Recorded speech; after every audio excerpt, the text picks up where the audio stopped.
You are listening to the Final Say Radio Show, a Rappaport media production, with your host Brett Rappaport and co-host John Rappaport.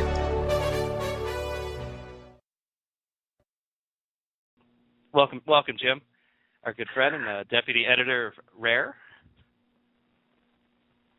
Hey, yeah, I always agree with a host on his own show, so. That makes sense.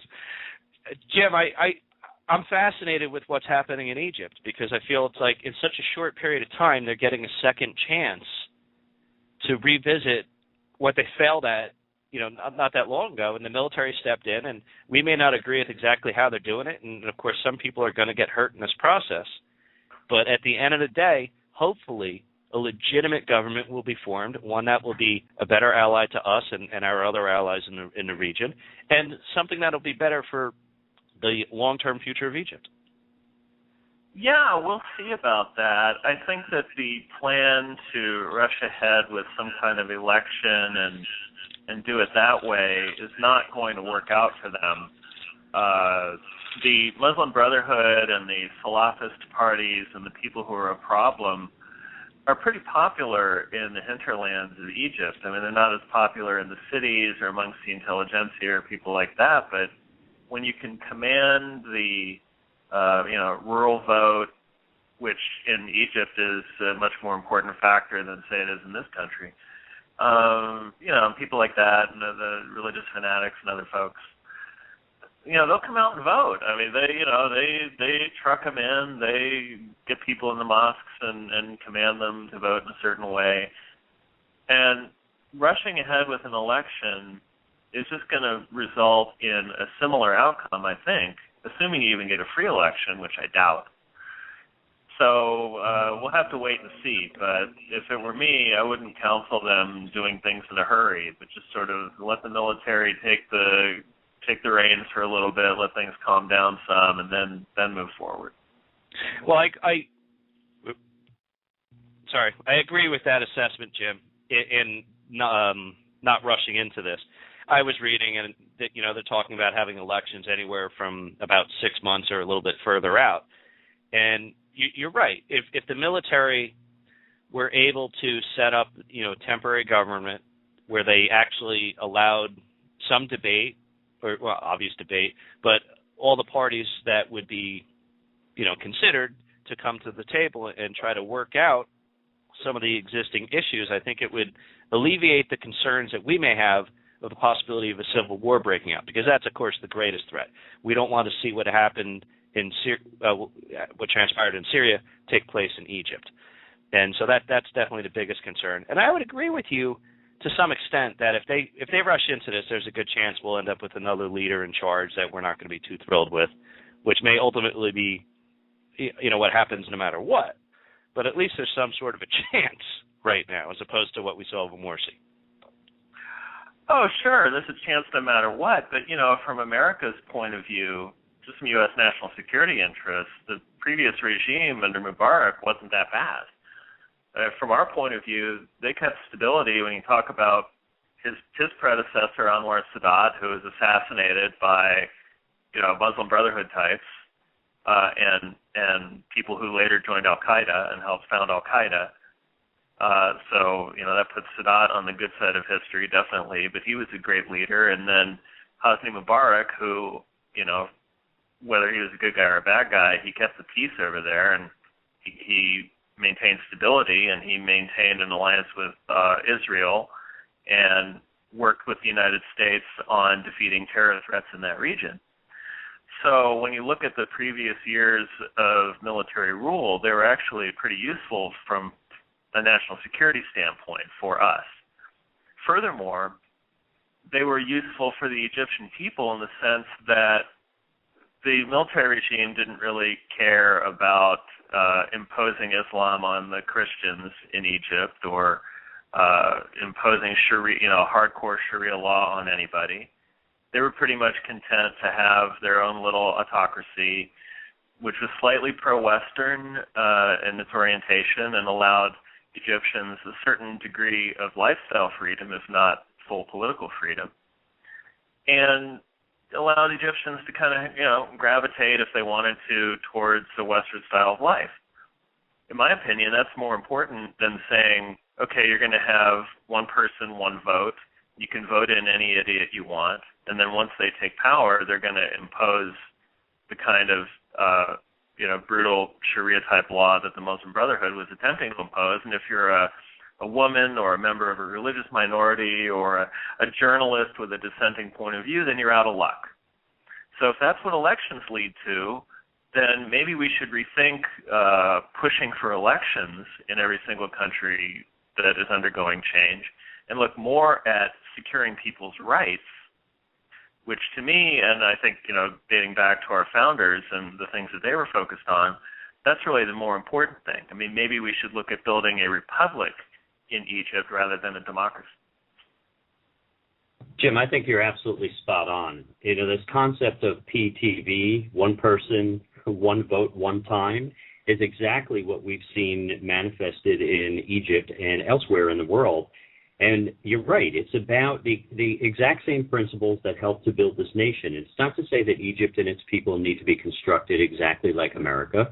We didn't construct Japan exactly like America after World War II, but we needed some form of transition. And what's really a shame is when Obama came in, all he did was apologize for America as if America made a huge mistake supporting a friendly dictator and a huge mistake understanding that the ultimate power infrastructure is going to be connected to the military. And by supporting the military, we maintained a strong relationship with the most powerful entity there, which, as time proved, was ultimately more powerful than the dictator himself.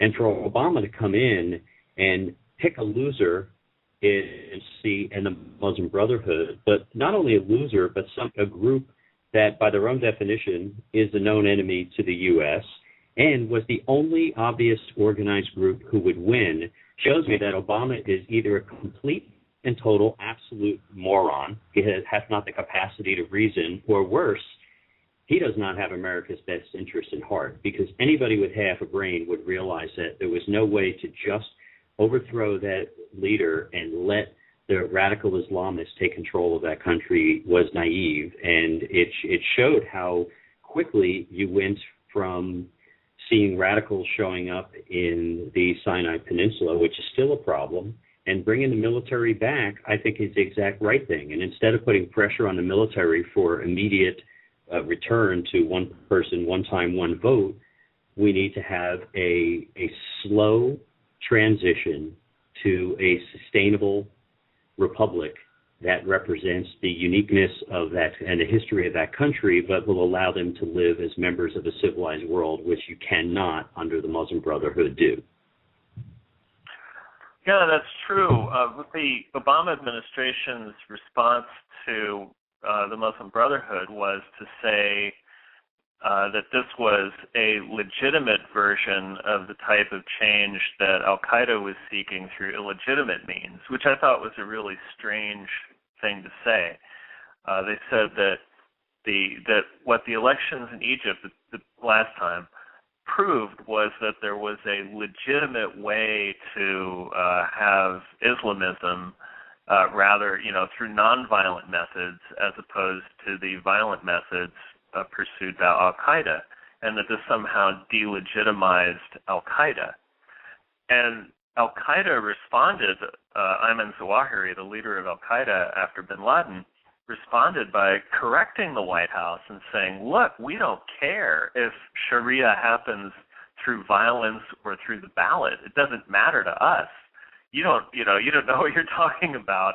Say this doesn't discredit our model whatsoever. If you're willing to surrender Egypt to Sharia through an election, that's just fine. And it showed a real misconception in the White House of what we are up against in that part of the world. It's not violence that we're up against. It's an ideology that pursues power either through blowing people up, through suicide terrorism or hijacking planes or whatever, or through political organization, getting people to vote for them, and then, writing their own constitution that gives them even more power, and then imposing an authoritarian system that way. So either way, you have this ideology pursuing its goals, and that's what we are in conflict with. So if the way forward for Egypt is just to write another constitution that has the same flaws as their last one, and then have more elections that put some of these radicals in power, we're going to be back where we were with Morsi a few months ago. And that is not a way forward. So hopefully the White House knows that the problem is not whether it's violent or not, but whether it's radical or not. And unfortunately, their statements about inclusion and the Muslim Brotherhood has to be part of the solution and all this other stuff tells me that they really haven't learned that lesson yet. I think that's very true. There's two issues here. One is there is no clear policy for what government stands for. And make no mistake, this is not just for us to count and aspersions against Obama. Why? Because he did it on a daily basis. Fortunately, Obama sends no to do. I said everything he says inflects country, and that the way people look at us are absolutely it's very, very negative, extremely negative. Oh, well, the people in Egypt, it's funny, the Obama administration had managed to alienate both sides of the revolution there. The people in the streets thought that the Obama White House was just propping up Morsi and that he was the best buddy and so forth.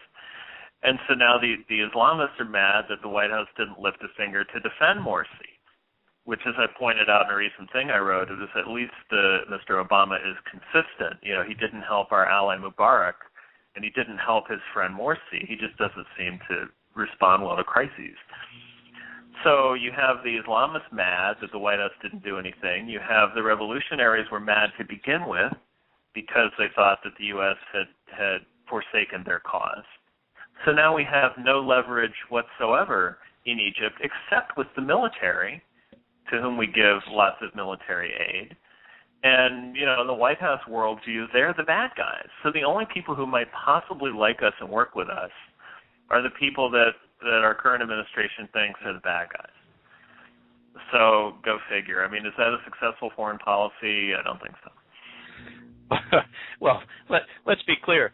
This president doesn't think that the Constitution or those who support it or Tea Party members who generally care more about the country than most people, he doesn't like those people either. So, this isn't really anything new.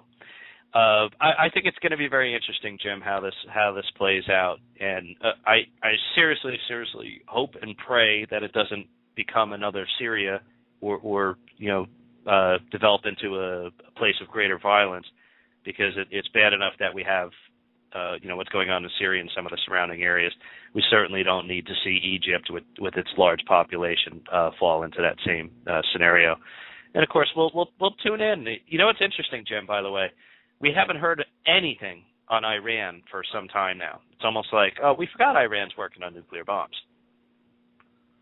Well, that's true. They had their election, meet the new boss, same as the old boss kind of thing. It doesn't really matter who they put in the figurehead presidency when you have the Islamic Council actually running the show, and Ayatollah Khamenei, who's still in charge. That's the basic story of Iran. They're still pursuing nuclear weapons. They're still supporting terrorism. They're still out there. Our attentions have been focused on other things, but they're sending troops to Syria to help the Assad regime defend itself. And the last I heard, Assad was winning. So it looks like that Iran's client state in Syria will be supported. They're still supporting Hezbollah. They're still supporting Hamas. They're very much a factor. It's just that, the way the news works, you can only focus on one or two, maybe 2.5 issues at a time. And I think that we won't be hearing from Iran for a while until they finally test their nuclear weapon, in which case people will suddenly rediscover that threat. Yeah, that's a good point. When I posted the show on Facebook, I phrased a couple questions or proposed a couple questions, and I said, what's most important to you right now? Because right now the Congress and the administration, they're focused on immigration and a farm bill and things of that nature. But what's really important to the average American or what's important to this nation in terms of foreign policy, national security. Because while some of these other things are important issues, they're certainly the most vital issues. I would think that, finding a way to create a few million jobs and get Americans back to full-time employment and fix this disaster we call Obamacare would be significantly more important than what this administration's focused on. Well, God knows what they're focused on. They seem to be focused on explaining away all of their failures and not doing anything. I mean, I really don't know what they do. You have more people on food assistance than at any time in our history. You have only 47% of adults have a full-time job right now. Statistics like that. The economy, they keep downgrading. They're downgrading both future growth expectations and past growth realities. So, how's that? The economy, the future and the past, they're saying is worse than you think. I really don't know what they're doing to keep this country going other than having the Federal Reserve, buy $85 billion in bonds every month just to sort of keep us afloat. But if they're doing anything positive to try to allow people to get more jobs, allow businesses to flourish or anything like that, then I don't know what it is. And I'm not someone who says that the government should actively be doing things. What they should be doing is withdrawing their control, withdrawing their investments and failed enterprises like Solyndra and green energy and junk like that, in reducing the amount of regulation and these kinds of things. Instead, they're increasing all of these things, allowing the EPA to run rampant with its regulatory powers, increasing the powers of the IRS, charging people a tax penalty for not getting health insurance, things like that.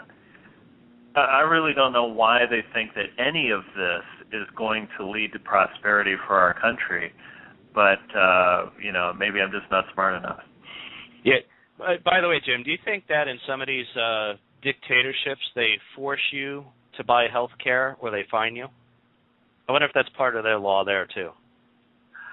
Oh, yeah, beats the heck out of me. I'm sure that they wouldn't have to go through all of these perambulations to justify things. They would just say, do it or we'll shoot you. I mean, in a way, the dictatorships do things a lot more cleanly. More open, more transparent? Yeah, absolutely. There's no question about it. They don't have to, make up all these funny lies and stories and, twisted logic and all this other junk. They just, or deal with the Constitution. They just throw that out, That's pretty shocking. Dictatorships are more honest than what we have right now. Well, yeah, they certainly are. I mean, they're a lot more direct. You either do what you're told or they throw you in jail. It's much easier. From the dictator's point of view, it's easier. I'm just saying. So before I let you go, I have to ask you: have you been doing any book signings and things with Native Americans? Haven't had any signings yet. I've been doing a lot of interviews and things, and it seems to be doing pretty well. Got a good review from Christian Science Monitor, for example, and other things are coming, I'm sure. Oh, that's great. And so everybody listening and anyone who listens to the rebroadcast, you can go to Amazon.com or any bookstore and get yourself a copy of Native Americans, Patriotism, Exceptionalism, and the New American Identity by one and only James S. Robbins. Thanks, I appreciate the plug. Always, Jim. And, of course, tomorrow morning we'll tune in to you at 11 o'clock Eastern Time for your program on the Conservative Connection on All Fired Up Media. And, as always, Jim, we appreciate you taking the time to join us, and we'll talk to you soon. My pleasure. Have a great one. All right, take care, Jim. That was Jim Robbins, who's the deputy editor at RARE. By the way, you can go to rare.us and check out all the stuff they're putting up there on their website and the work of Jim and some of our other friends over there at RARE. And I recommend everything Jim does because he does a great job. And, of course, tune into his show.